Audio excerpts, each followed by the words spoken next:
Баршаңызға қайырлы күн. Сіздермен бірге Жансая. Бүгін сіздерге манный крупадан жұмсақ болып пісіп шығатын бауырсақтың рецебімен бөлісетін боламын. Ең алдымен тіркеліп, қоңырауша белгін басып қойды ұмытпаңыз. Бізге керекті айран 250 мг және 1 шай қасық құмшекер, 1 шай қасық тұз. Араластырып аламыз. 2 ас қасық манный крупа араластырып аламыз. 15 минутқа қойып қоямыз. Дайын болды. Енді үстінен бір дана жұмыртқамызды салып араластырамыз.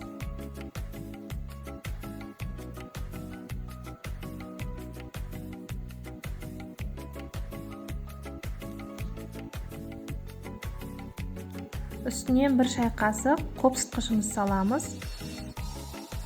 Үстінен 400-420 грамм ұнымызды саламыз. Ұнымызды бөліп салып отырып илейміз.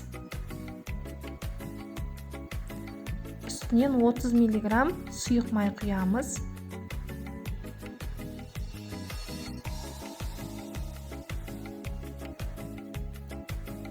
Бізде осындай жұмсақ қамыр болды.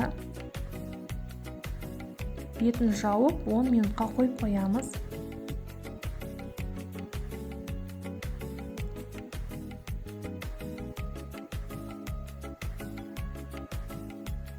Екі бөлікке бөлеміз. Екеуінде домалақтап, зуалалап қоямыз.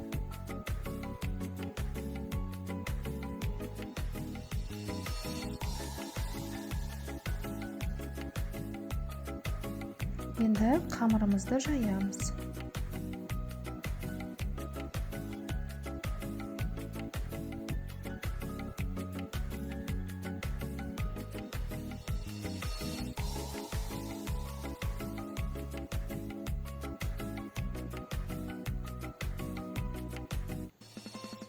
Қамырымызды домалақ етіп, тарелканың көмегімен кесіп аламыз.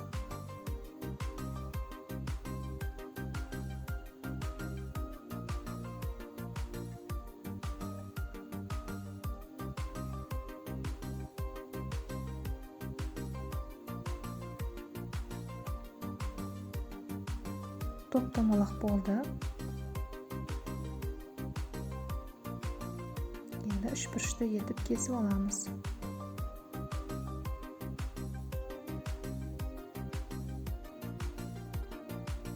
Дастарханға қойғанға сәнді, өте дәмді болып пісіп шығады. Табамызды отқа қойып, майымызды құямыз. Орташа отта пісіріп аламыз. Қатты отқа қоймаңыздар, бауырсақтарыңыз күйіп кетеді. Ортасы шикі болып қалады. Тез сырты қызарып, күйіп кетіп. Сол үшін орташа отқа пісіріп аламыз. Манный крупа қосылғаннан өте дәмді. Менің балапандарыма қатты ұнады.